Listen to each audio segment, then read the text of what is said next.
Hi there, seventh graders. I just wanted to welcome you to day one of our little odyssey of doing school from home. Just wanted to let you know what's going to go on this week. So, the first thing I want you to do is to make sure that you have gone to your email and you have looked for a link to a Google form that is going to be the online version of the cellular processes quiz. Cellular processes, you remember, is the last thing we talked about. We talked about how cells move, how cells transport things in and out of the cell, and also about how cells ferment or glycolysize things to get energy, cell respiration. So make sure that you've reviewed those notes and then go and find the link to that Google form and take that quiz. Second thing that's going to be in your email is pictures of the starch and iodine lab that we did last time you were here in school. For those of you that were here, I took a picture right before I left that day, and then I took a picture again just today, and today is like a week later almost. So you can see what happened during the course of that experiment.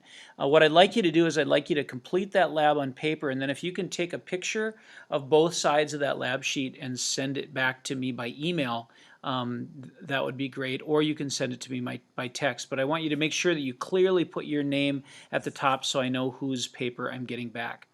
And then I want you to notice that on the class website, there's a new posting with today's date on it that starts out our next unit. And our next unit is going to be on DNA.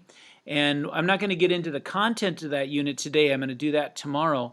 But if you just notice that today there was a reading assignment assigned, that reading assignment is just like we normally do reading assignments. So you should have your book home.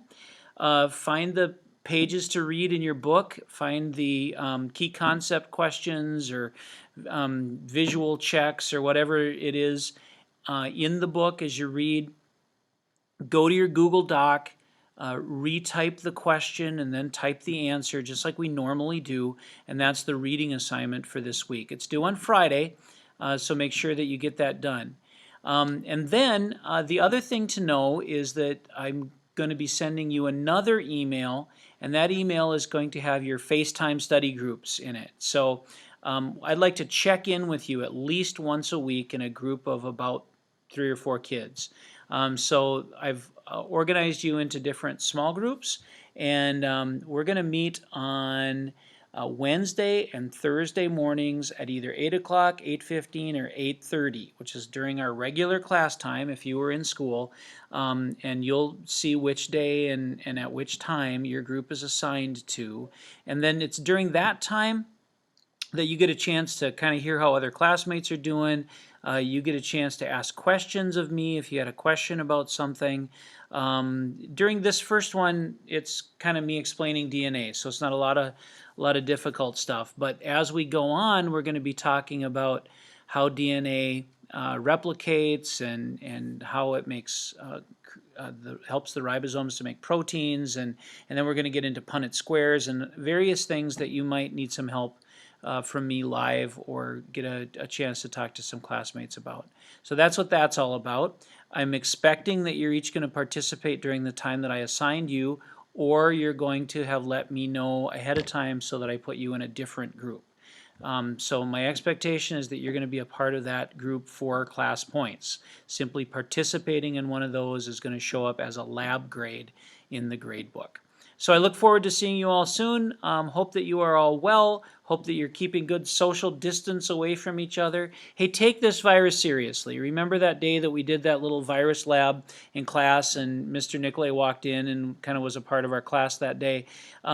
Nobody knew who had the starch and water mixture and who just had watered down milk. You aren't going to know who's necessarily carrying COVID-19 virus. And so you just practice social distancing as just a way to be safe until there's a vaccine developed for this particular virus, or until there's enough immunity in the community and it just kind of goes away.